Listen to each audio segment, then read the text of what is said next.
it takes a lot of work to put up these videos, to edit these videos. And then when you're like certified in a certain area and you're giving out this free content for people who have a need for it, I think that is so amazing. With that, I love helping anyone that I can and just trying to achieve healthy skin. So if I can be of service to you, definitely reach out to me. You can hit me in my DMs on my Instagram page. You can send me an email down below. It's just metanoiamelanin@gmail.com.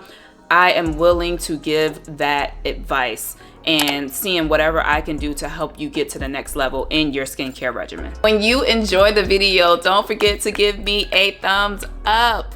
Now that that's out of the way, and thank you in advance, let's get into what you really came here for, which is this light and fluffy whipped shea butter that is so soft, so silky, and will literally melt as soon as you put it onto your skin. I absolutely love whipped shea butter. I'll be using grapeseed oil, jojoba oil, argan oil, vitamin E, and the fragrance is going to be bergamot and geranium. And a little arrowroot powder to help manage the texture of the whipped butter. This shea butter is really soft, and as you're cutting it, like the knife literally glides through it. This is pure raw shea butter, so it is really good quality. As you can see, it's really smooth and creamy. For this recipe, I'm only using 10 ounces of shea butter. I like to make mine in small batches, but if you want a larger batch, just multiply what I'm using here with the ideal amount that you want to use. And all of the details for the recipe will be down in the description box for your guidance. You want to go ahead and pour your shea butter into your double boiler so that you can melt it down.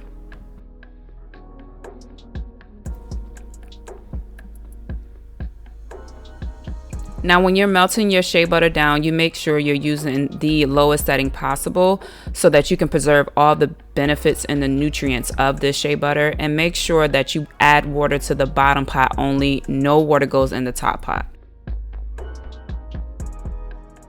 Go ahead and add your shea butter to a bowl and then add it into the refrigerator or the freezer. I like to put mine in the refrigerator for an hour, or you can put it in the freezer for about 20 minutes. Shea butter is simply just the fat that is extracted from the nuts of the shea tree. Because it is the fat that comes from the nuts of the shea tree, it is very, very high in vitamins and fatty acids, which is already bomb for the skin. Okay, so what is the difference between refined and unrefined shea butter? Unrefined shea butter means that you're getting shea butter in its raw, purest form, right? There is no processing, there are no chemicals. There's nothing added to that shea butter. It is just pure, straight up raw. Refined shea butter is when it is processed. So there are chemicals, there are preservatives. It is that smell, the natural, if you know shea butter, it has like a natural smell. I think to me, it smells earthy, and I'm cool with that. Like, I love that earthy smell, but some people don't. Sometimes they'll bleach the shea butter to turn it white. So that is the bleaching behind it. So you want to be mindful that refined shea butter is probably going to be the one that moves it up on that comedogenic scale. So when you get it, again, when you get it in its pure rawest form, it's going to be non-comedogenic. Say it with me, non-comedogenic. Struggle with saying that. This is the perfect season for whipped shea butter. It is fall. We're going to go into the winter months.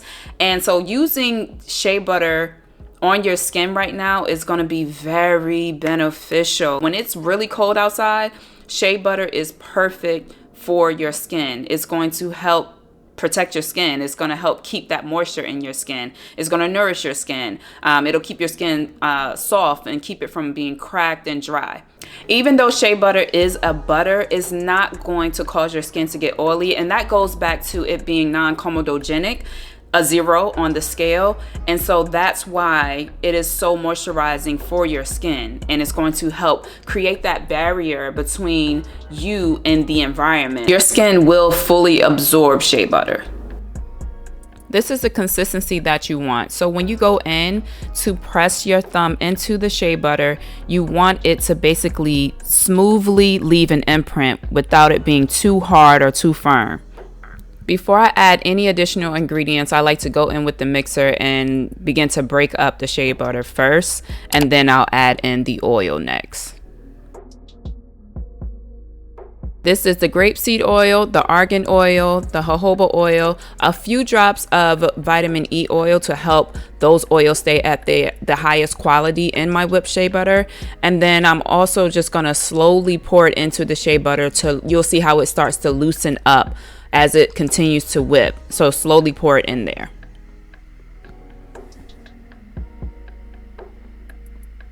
You'll begin to see how this shea butter begins to transform into a whip-like texture, but the whole process honestly can take anywhere from 25 minutes up to like 45 minutes. It just depends on the quality of the equipment that you're using and then how fast you are mixing or whipping, I should say, your shea butter. So I like to go in between like a medium blend, and then I'll take it up to a really fast blend, and that is what is going to help it to really begin to whip and fluff up.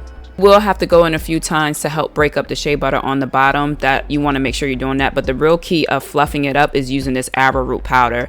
The arrowroot powder helps to kind of absorb like the oiliness when it comes to shea butter. Even though shea butter is not going to make your skin oily, it will absorb very quickly into the skin. The arrowroot powder, I guess, if it makes sense, to kind of help it feel like it's not oily when you apply it to your skin. Once you add the arrowroot powder, this is like when the transformation really begins to happen, right?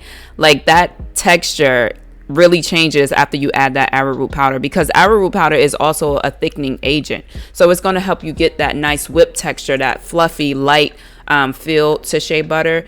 So I tell people like arrowroot powder is the one that you want to use to help kind of give you the full whipness to shea butter.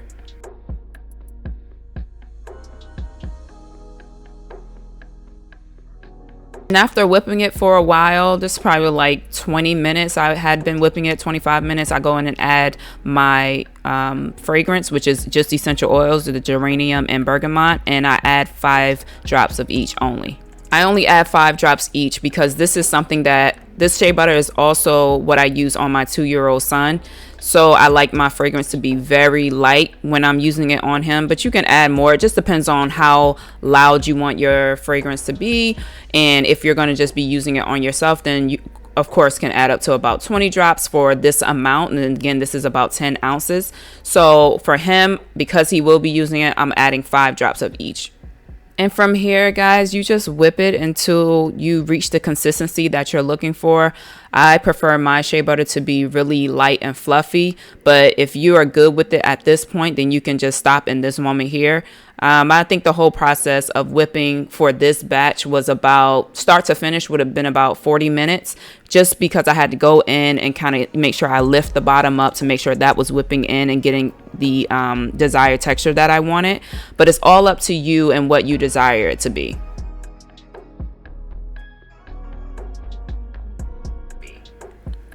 This is the final result, and I am in love. Like, just doing this voiceover, like looking at this video, it is so beautiful. Like, it's really light, fluffy, and it literally, like I said before, it melts once you put it on the skin, and I'll be showing you that. So make sure you stay tuned to see how it looks when I put it on my skin.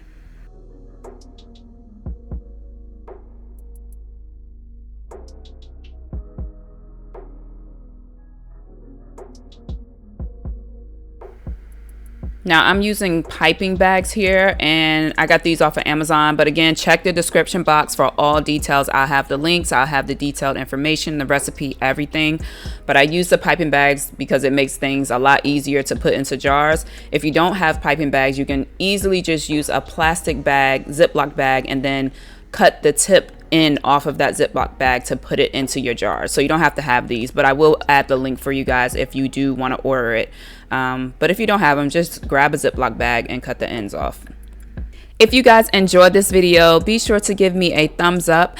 And if this is content that you love, lots of DIY, skincare, hair care, then I invite you to subscribe to my channel, and I hope that you would join me in my next video. Also, if you want to know more details about me and my background in skincare as a licensed esthetician, then be sure to check the description box.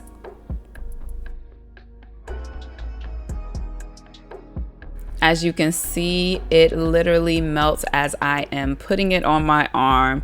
And as I rub it in, it has like an oily look to it, but you'll see how quickly it absorbs into the skin. So I'm trying to tell you, if you haven't tried whipped shea butter, try it. And if you want a simple recipe, use this one that I gave you until you're more comfortable with adding what you like for your own shea butter. Until next time, be well, be safe, and I hope that you would join me in my next video. Thanks for watching.